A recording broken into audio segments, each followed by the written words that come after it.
I've been drinking water for some time,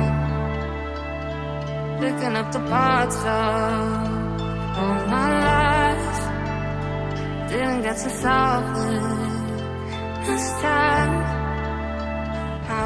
Hi, my name is Roxy. I'm from Kensington. I started using drugs when I was about 20 years old. I got hurt at work. Been taking Percocets for about 23 years. Got discontinued and started doing fentanyl on the street. My childhood was rough. Was abused. My whole life was abused. Was with somebody for 6 years. They passed away. They sold the house on me, and I've been homeless since. Lost my toes to frostbite.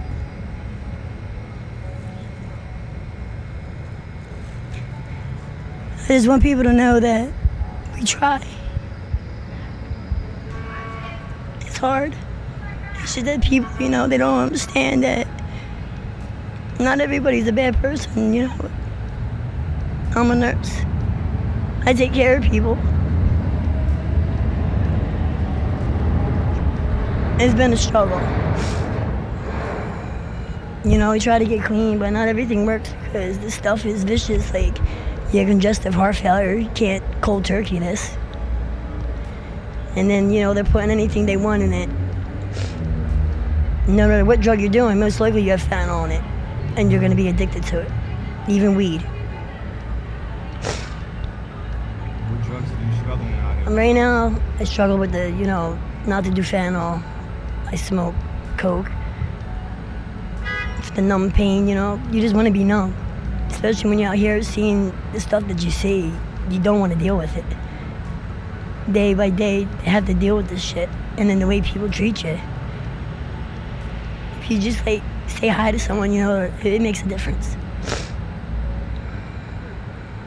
How were you introduced to the drugs? Tell us that story. Well, I was introduced by a friend. I was sick, going through withdrawal from Percocets that I was on for a long time, and they told me, I used to crush them and snort them, so I snorted some fentanyl, and it was $5, so it lasted me all day instead of paying $30 a pill. So that's how I got started, and it's been about 5 years, 6 years, and it's hard. If I wasn't in the hospital helping with the withdrawal, I probably wouldn't be clean right now.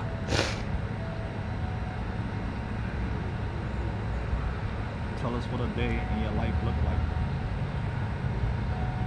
A day for me is you would have to wake up, figure out how you're going to make a couple dollars, selling your soul, doing whatever the hell you have to do. I mean, you got to do what you got to do and try to have respect for yourself while you're doing it. It's hell. You see people get robbed. You don't have nothing. You can't even own a friggin' chapstick out here.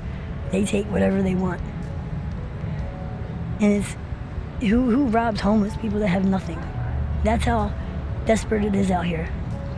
And they need to do housing. They need to take addicts in, and maybe they'll get clean. Like this tough love stuff. Maybe you don't have to give people money, but just be there for them. Tell them you love them.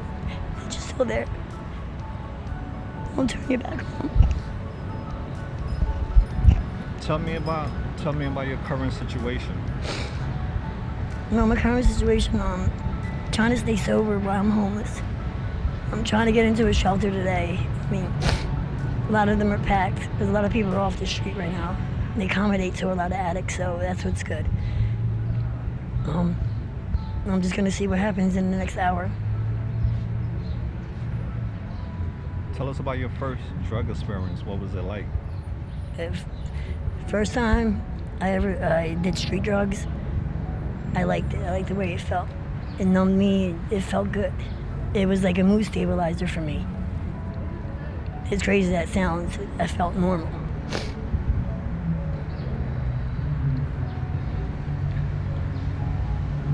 What all have you lost due to your addiction? Respect. My family. Myself. I'm trying to get myself back.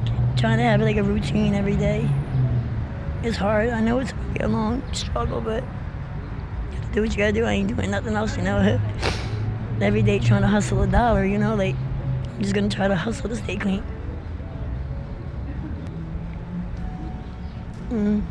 I lived, you know, with an abusive parent.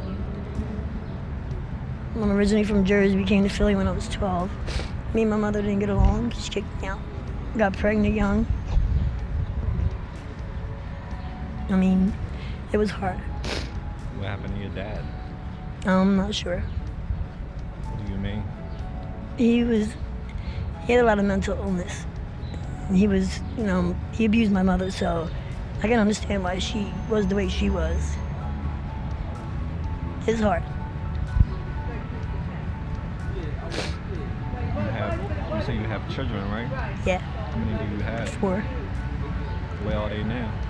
They're grown. They have kids, 2 of them. I'm just trying to repair that relationship. And once I repair myself. Do they know about your struggles? Yeah. My daughters actually and my son took me to the hospital to detox. So what makes you want to keep taking drugs? The numbness, the pain that I'm going through. Like, And where is that pain coming from? physical, mental. How is your mental health out here? I mean, you gotta block a lot of stuff off, but some days it's just hard. You see shit that's not normal. So now that we're on that topic, tell us about some things about drug addiction that you think people don't understand. Once you're addicted, even when you want to stop, it's like blocking, like banging into a brick wall. Something in your brain has to change. So when they say people, places, and things, it is a big deal to do that. Because if you're constantly in the same thing, your brain is not changing. And if your brain would change, you would be able to get sober. That's why you can have 10 people going to rehab, maybe just 1 will change because they got, you know, a blessing to where they can move or anything. And being on the street trying to be sober is the worst. If you could go back in time, what advice would you give to your younger self? To talk to my family, let them know if you're hurting. Your hair's cute. If How are you, ma'am? if you want to get high or anything, you need to tell your family. And one advice I want to give, like, just don't get high by yourself. This is like real, like, there's so many people that die instantly. Have you overdosed before? Yes, twice. What do you remember about your overdose? I remember the first time I felt like my body was on fire. And the second time I don't remember nothing. It was just like being asleep. So when you overdose, it's like you're wasting your life because there's nothing. You remember nothing. What are you afraid of? What are your fears? My fears? My kids won't forgive me.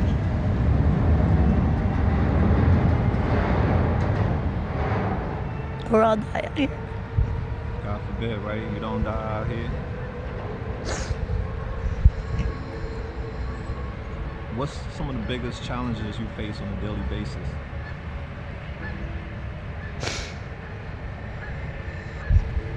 Making sure I'm okay out here.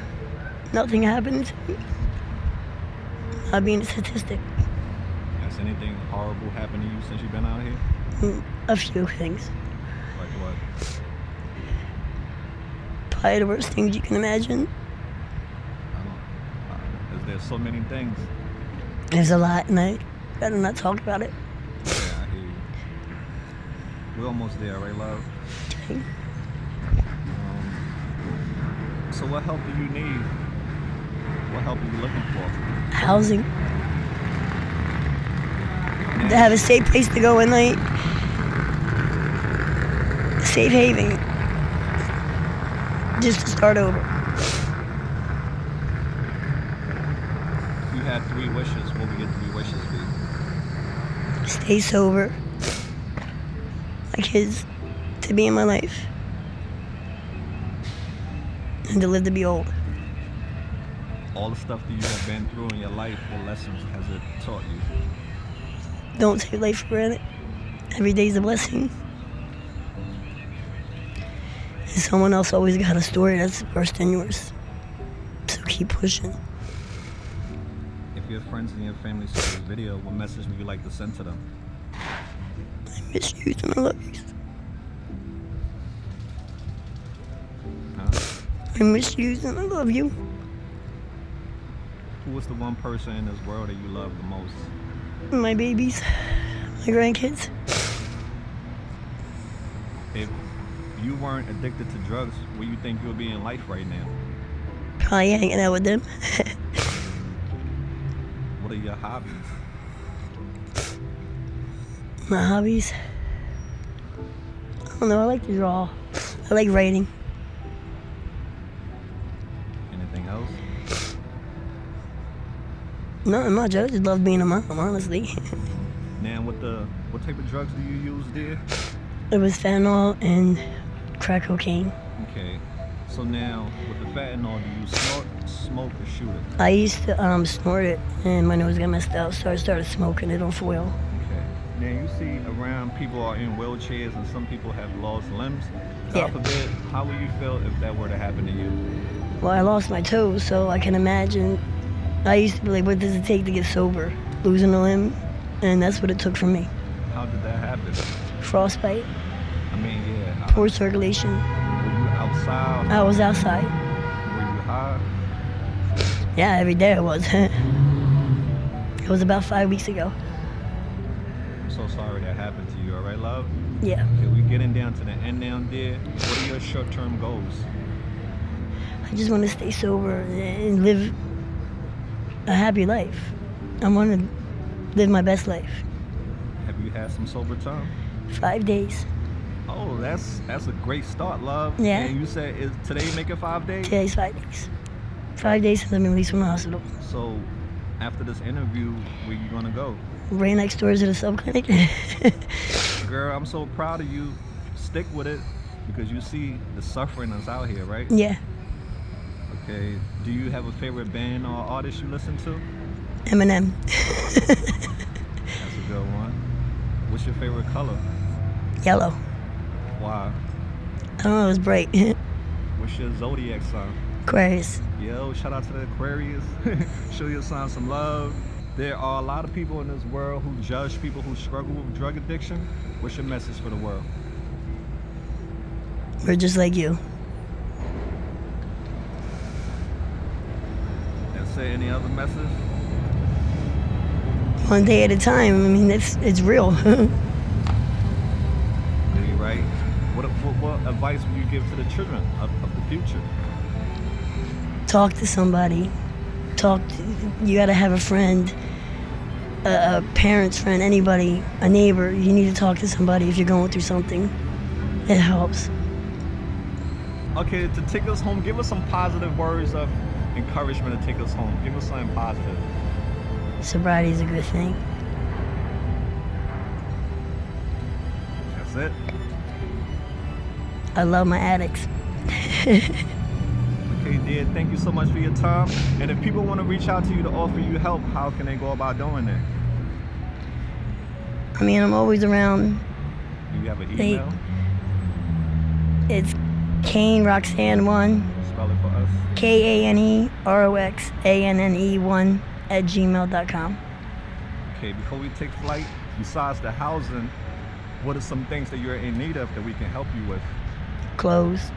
Tell us what size you wear in clothes, darling. Small. In tops and bottoms, that's small? Yeah, I'm small. Okay, all right. Anything else you're in need of? Pair of sneakers be nice. And tell us what size you wear, darling. 8.5. Bye, ma'am. All right, take care, right, lovely? All right. So yeah, lovely, thank you so much for this interview, and I hope, this story reaches out and inspires someone, and I hope you stick to your word, and Oh, I you am. go in there and you flip the script, and we'll be doing another interview where there'll be a whole different ball. Ain't no scene. other alternative. I love it. Okay, anything you would like to add before we close? Be kind to somebody today. Ooh, that's a beautiful one. Show Roxanne some love, and we'll stay connected to her. Don't be bitter, be better. We out there. Peace out.